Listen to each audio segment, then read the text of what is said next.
नमस्कार दोस्तों, स्वागत है आप सभी का आपके अपने चैनल डीके सक्सेस पॉइंट पर। दोस्तों, जीव विज्ञान कक्षा 10 के टॉप 80 क्वेश्चन लेकर आए हूं जो कि बोर्ड परीक्षा के लिए बहुत ही महत्वपूर्ण है और बार बार बोर्ड परीक्षा में पूछे जाते हैं। अगर आप ये 80 क्वेश्चन तैयार करके जाते हैं तो जो भी 4-5 क्वेश्चन जीव विज्ञान से आते हैं हाई स्कूल विज्ञान के पेपर में, आप एक भी छोड़कर नहीं आएंगे। तो शुरू करते हैं वीडियो बिना टाइम वेस्ट किए। तो पहला प्रश्न है, मनुष्यों में लार ग्रंथियों की संख्या कितनी होती है? तो मनुष्यों में लार ग्रंथियों की संख्या 3 जोड़ी होती है। इसके साथ ही दूसरा क्वेश्चन है, क्रमिरूप परिपोषिका किसका भाग है? क्रमिरूप परिपोषिका किसका भाग है? तो यह बड़ी आंत का भाग होता है। इसके साथ ही तीसरा क्वेश्चन है, आहार नाल की सी के आकार की संरचना है। तो आहार नाल की सी के आकार की संरचना क्या है? ग्रहणी है। तो इसके साथ ही चौथा क्वेश्चन है, कौन सी ग्रंथि एक जठर ग्रंथि नहीं है? तो कौन सी ग्रंथि एक जठर ग्रंथि नहीं है? वह लाल ग्रंथि है जो जठर ग्रंथि नहीं है। इसके साथ ही पांचवा क्वेश्चन है, मानव हृदय में कक्षों या बेस्म की संख्या कितनी होती है? तो मानव हृदय में कक्षों की संख्या या बेस्म की संख्या 4 होती है। इसके साथ ही छठवां क्वेश्चन है, पल्मोनरी सिरा खुलता है या रुधिर लाती है? तो बाएं अलिंद में। इसके साथ ही सातवां क्वेश्चन है, मनुष्य में दुग्ध या स्तन ग्रंथि रूपांतरित रचना है। तो मनुष्य में दुग्ध स्तन ग्रंथि रूपांतरित रचना है तेल ग्रंथि की। इसके साथ ही आठवां क्वेश्चन है, फेफड़ों में शुद्ध रक्त आता है, अर्थात फेफड़ों में शुद्ध रक्त कहाँ से आता है? तो फेफड़ों में शुद्ध रक्त बाएं आलिंद से आता है। तो इसके साथ ही 19वां क्वेश्चन, शुद्ध रुधिर को शरीर में के विभिन्न अंगों में ले जाती है, अर्थात शुद्ध रुधिर को शरीर के विभिन्न अंगों में, अलग अलग अंगों में कौन ले जाता है? तो वह महाधमनी ले जाती है। इसके साथ ही 10वां क्वेश्चन है, मनुष्य में कृंतक या छेदक दांतों की संख्या होती है। मनुष्य में क्रांतक या छेदक दांतों की संख्या कितनी होती है? 8 होती है। इसके साथ ही 11वां क्वेश्चन है, मनुष्य के प्रत्येक जबड़े में चर्वणक दांतों की संख्या होती है, अर्थात मनुष्य के एक जबड़े में चर्वणक दंतों की संख्या कितनी होती है? 6 होती है। इसके साथ ही 12वां क्वेश्चन, त्वचा के रंगाकण उपस्थित होते हैं। त्वचा के रंगाकण उपस्थित होते हैं मैलपिघी स्तन की मेलेनोसाइट कोशिकाओं में। इसके साथ ही 13वां क्वेश्चन, ग्रास नली द्वारा पर लटकी हुई पत्ती के समान कार्टिलेजी रचना कहलाती है। तो क्या कहलाती है कार्टिलेजी रचना? एपिग्लोटिस कहलाती है। इसके साथ ही 14वां क्वेश्चन है, यकृत संश्लेषित करता है। यकृत किसे संश्लेषित करता है? तो वह यूरिया को संश्लेषित करता है। इसके साथ ही 15वां क्वेश्चन है, किसके द्वारा पित्त रस का निर्माण होता है? तो किसके द्वारा पित्त रस का निर्माण होता है? ये यकृत द्वारा पित्त रस का निर्माण होता है। इसके साथ ही 16वां क्वेश्चन है, आहार नाल के पेशीय संकुचन को कहते हैं, अर्थात आहार नाल के पेशीय संकुचन को क्या कहते हैं? तो इसे क्रमा कुंचना कहते हैं। इसके साथ ही 17वां क्वेश्चन है, फ्लोएम द्वारा भोजन का स्थानांतरण होता है, अर्थात फ्लोएम द्वारा भोजन का स्थानांतरण किसमें होता है? तो यह सुक्रोज के रूप में होता है। इसके साथ ही 18वां क्वेश्चन है, जठर रस में क्या नहीं पाया जाता? तो जठर रस में क्या नहीं पाया जाता? ट्रिप्सिन नहीं पाया जाता। इसके साथ ही 19वां क्वेश्चन, एमाइलेज एंजाइम क्रिया करता है, अर्थात एमाइलेज एंजाइम किसके साथ क्रिया करता है? तो वह कार्बोहाइड्रेट पर क्रिया करता है। इसके साथ ही 20वां क्वेश्चन है, वह एंजाइम जो सुक्रोज को ग्लूकोज तथा फ्रक्टोज में बदलता है या बदल देता है, तो वह एंजाइम कौन सा है? वह सुक्रोज एंजाइम है। इसके साथ ही 21वां क्वेश्चन, पादपों में वायु प्रदूषण कम करने वाली प्रक्रिया है, अर्थात पादपों में वायु प्रदूषण कम करने की क्रिया को क्या कहते हैं? प्रकाश संश्लेषण कहते हैं। इसके साथ ही 22वां क्वेश्चन, खनिज लवणों का अवशोषण होता है, अर्थात खनिज लवणों का अवशोषण किसके द्वारा होता है? हम खेत में पानी लगाते हैं तो जो पेड़ होते हैं वो खनिज जो भी होते हैं उन्हें किस तरीके से अवशोषित करते हैं? तो वह जड़ों द्वारा अवशोषित करते हैं। इसके साथ ही 23वां क्वेश्चन है, प्रकाश संश्लेषण क्रिया का अंतिम उत्पाद है, तो क्या है प्रकाश संश्लेषण क्रिया का अंतिम उत्पाद? तो वह मंड है। इसके साथ ही 24वां क्वेश्चन है, प्रकाश संश्लेषण क्रिया में ऑक्सीजन गैस निकलती है, तो प्रकाश संश्लेषण में की क्रिया में ऑक्सीजन गैस कहाँ से निकलती है? तो वह जल से निकलती है। इसके साथ ही 25वां क्वेश्चन है, पौधों में प्रकाश संश्लेषण द्वारा भोजन का निर्माण होता है, तो पौधों में भोजन का निर्माण कैसे होता है? पत्तियों में होता है, पत्तियों में। इसके साथ ही 26वां क्वेश्चन,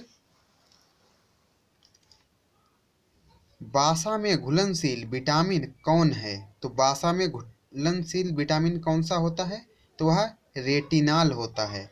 इसके साथ ही 27वां क्वेश्चन, तो 27वां क्वेश्चन है, पौधों में भोजन का स्थानांतरण किसके द्वारा होता है? तो पौधों में भोजन का स्थानांतरण फ्लोएम द्वारा होता है। इसके साथ ही 28वां क्वेश्चन है, हीमोग्लोबिन महत्वपूर्ण भूमिका निभाता है, अर्थात हीमोग्लोबिन किसमें महत्वपूर्ण भूमिका निभाता है? तो वह श्वसन में महत्वपूर्ण भूमिका निभाता है। इसके साथ ही 29वां क्वेश्चन है, ग्लाइकोलाइसिस की प्रक्रिया संपन्न होती है, अर्थात ग्लाइकोलाइसिस की प्रक्रिया किसमें संपन्न होती है? तो वह कोशिका द्रव्य में संपन्न होती है। इसके साथ ही 30वां क्वेश्चन है, ग्लाइकोलाइसिस के अंत में कितने एटीपी अणुओं का लाभ होता है? तो जब ग्लाइकोलाइसिस की प्रक्रिया संपन्न हो जाती है तो इसके एटीपी में कितने परमाणुओं का लाभ होता है? 2 परमाणुओं का लाभ होता है। इसके साथ ही 31वां क्वेश्चन है, किस क्रिया द्वारा जड़ों द्वारा अवशोषित जल तथा खनिज लवण पत्तियों तक पहुँचते हैं? तो किस क्रिया द्वारा जड़ों द्वारा अवशोषित जल तथा खनिज लवण पत्तियों तक पहुँचते हैं? तो वह रसारोहण अभिक्रिया द्वारा। इसके साथ ही 32वां क्वेश्चन है, ट्रिप्सिन पाचन में सहायता करता है, ट्रिप्सिन पाचन में क्या सहायता करता है? तो वह प्रोटीन सहायता करता है। इसके साथ ही 33वां क्वेश्चन है, जल में कौन सा विटामिन विलेय होता है? तो जल में कौन सा विटामिन विलेय होता है? Vitamin C. इसके साथ ही 34वां क्वेश्चन है, किस विटामिन की कमी से स्कर्वी रोग होता है? तो किस विटामिन की कमी से स्कर्वी रोग होता है? Vitamin C. इसके साथ ही 35वां क्वेश्चन है, विटामिन सी का अच्छा स्रोत क्या होता है? अर्थात किसे खाने पर विटामिन सी अच्छी मात्रा में शरीर को मिलता है? तो वह संतरा खाने पर। इसके साथ ही 36वां क्वेश्चन है, रेनिन का स्राव कहाँ से होता है? रेनिन का स्राव कहाँ से होता है? तो वह जठर ग्रंथियों से होता है। इसके साथ ही 37वां क्वेश्चन, मनुष्य की लार में क्या पाया जाता है? तो मनुष्य की लार में क्या पाया जाता है? टायलिन पाया जाता है मनुष्य की लार में। इसके साथ ही 38वां क्वेश्चन, तो 38वां क्वेश्चन है अग्नायसिक रस किसके पचन में सहायक होता है? तो अग्नायसिक किसके पचन में सहायक होता है? प्रोटीन, कार्बोहाइड्रेट एवं वसा। इसके साथ ही 39वां क्वेश्चन है पुरुष के वृषण द्वारा स्रावित हार्मोन्स का नाम क्या है? तो वह टेस्टोस्टेरॉन तथा इंडोस्टेरॉन होता है। इसके साथ ही 40वां क्वेश्चन केवल नर में पाए जाने वाली ग्रंथि, तो जो सिर्फ नर में पाई जाती है, मादा में नहीं पाई जाती है, वह ग्रंथि कौन सी है? तो वह प्रोटेस्ट ग्रंथि है। इसके साथ ही 41वां क्वेश्चन हार्मोन क्या है? तो हार्मोन प्रोटीन होता है। इसके साथ ही 42वां क्वेश्चन मादा लिंग हार्मोन कहलाता है, अर्थात मादा लिंग हार्मोन क्या कहलाता है? तो यह एस्ट्रोजन कहलाता है। इसके साथ ही 43वां क्वेश्चन है ऑक्सीटोसिन का स्रावण कहाँ से होता है? तो यह पिट्यूटरी से होता है।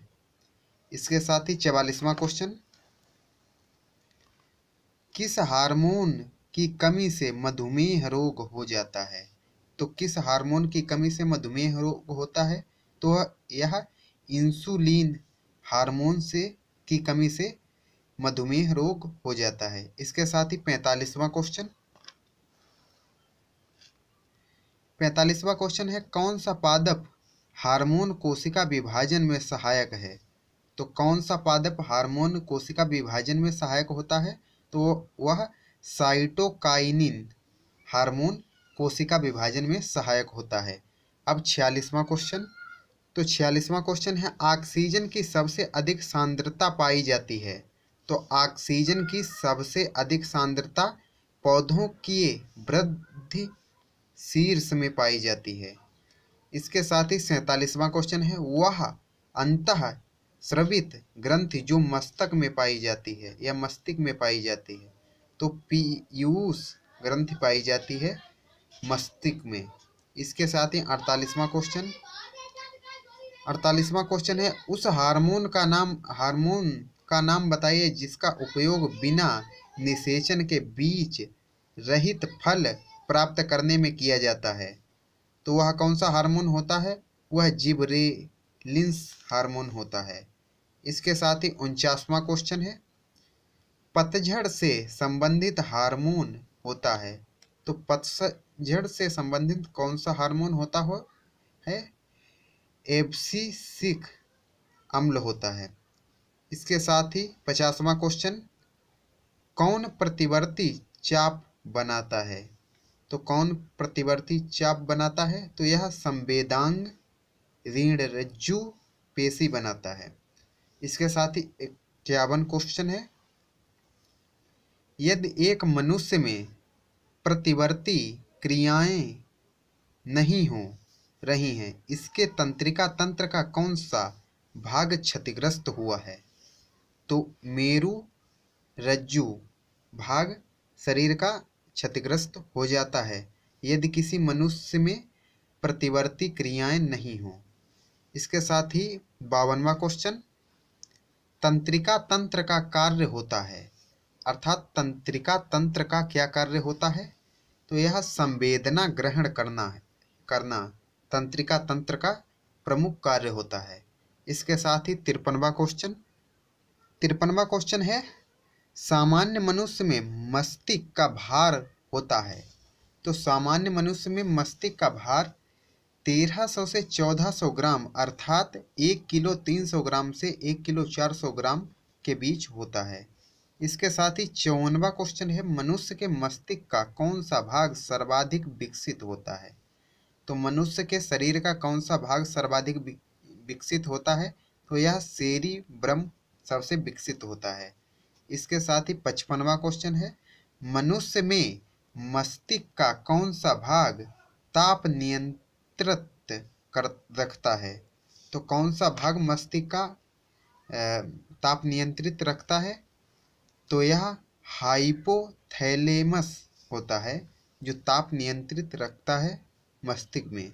इसके साथ ही 56वां क्वेश्चन है, किसके द्वारा जीवों में उत्पाद उत्पन्न विभिन्नताएं उत्पन्न होती हैं? तो किसके द्वारा? तो यह लैंगिक जनन द्वारा जीवों में विभिन्नताएं उत्पन्न होती हैं। इसके साथ ही 57वां क्वेश्चन है, पुष्पी पादपों में निषेचन होता है। तो अर्थात पुष्पी पादपों में निषेचन कैसा होता है? तो यह भ्रूण कोश में होता है।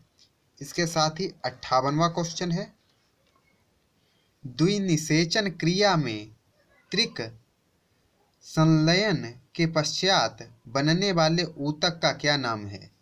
तो वह इंडोस्पार्स ऊतक बनेगा। इसके साथ ही 59वां क्वेश्चन है,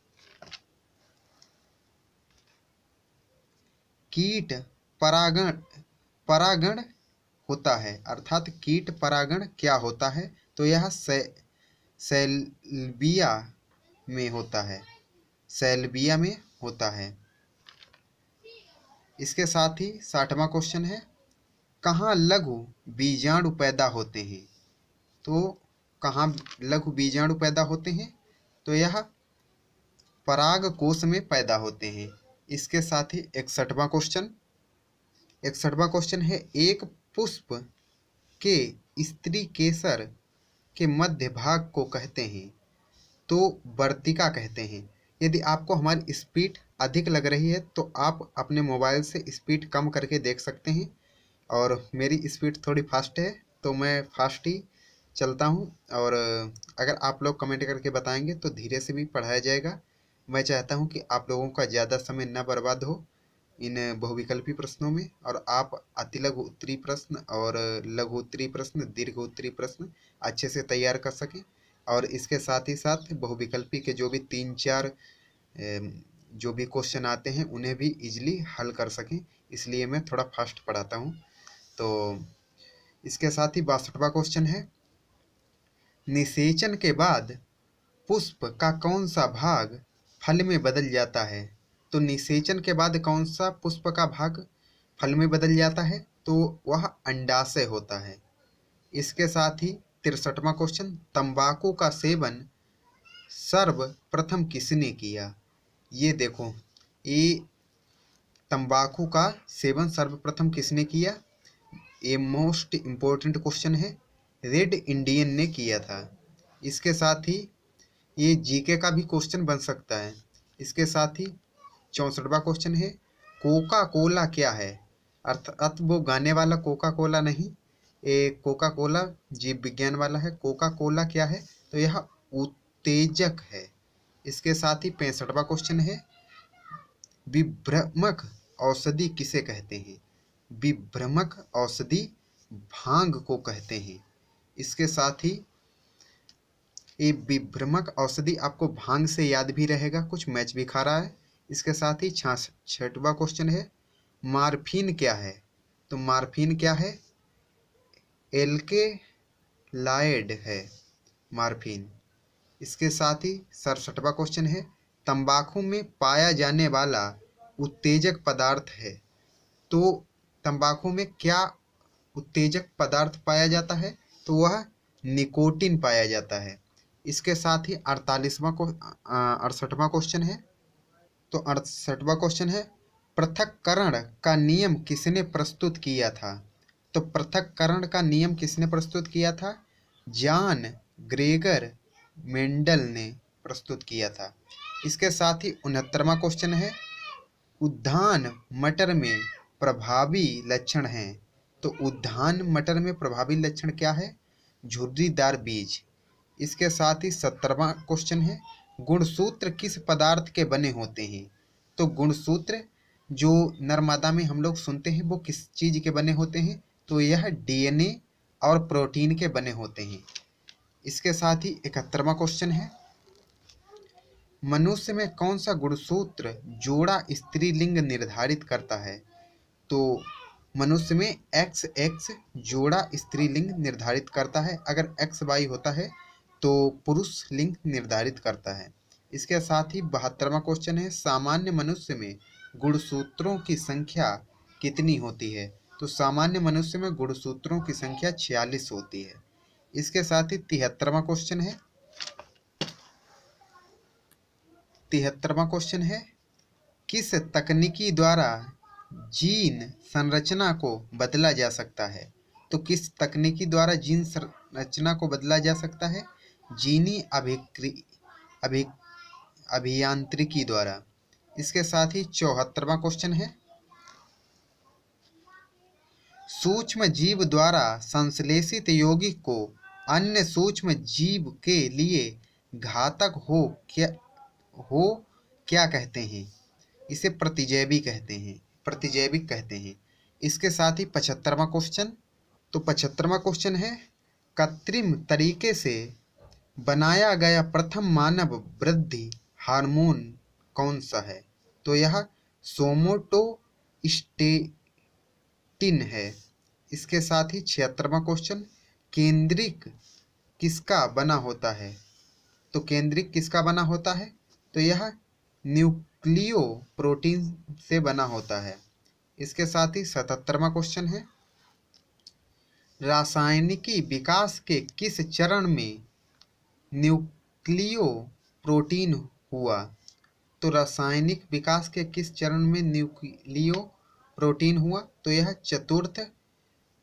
चतुर्थ चरण में, रसायन विज्ञान के विकास के चतुर्थ चरण में न्यूक्लियो प्रोटीन हुआ। इसके साथ ही 78वां क्वेश्चन है, ओपेरिन के अनुसार प्रथम यौगिक थे। ओपेरिन के अनुसार प्रथम यौगिक कौन कौन से थे? तो यह मेथेन थे, अमोनिया और जल, ये प्रथम यौगिक थे। इसके साथ ही 79वां क्वेश्चन है, फिलोसॉफी जूलॉजिक पुस्तक के लेखक कौन है? तो फिलोसॉफी जूलॉजिक के पुस्तक के लेखक कौन है? तो लैमार्क हैं। इसके साथ ही 80वां और अंतिम क्वेश्चन है, जातियों की उत्पत्ति पुस्तक के लेखक कौन है? तो यह डार्विन है। अर्थात ये पुरुषों, जो मनुष्यों की जातियों के नहीं, जो कि जीव जंतुओं की और पेड़ पौधों की जो जातियां होती हैं, उनकी उत्पत्ति की पुस्तक के लेखक डार्विन हैं। और एक क्वेश्चन मैं आपको होमवर्क में देता हूं और आशा करता हूं आप लोग इसका आंसर ज़रूर बताएंगे। तो इसका मैंने पहले से ही तैयार कर रखा है।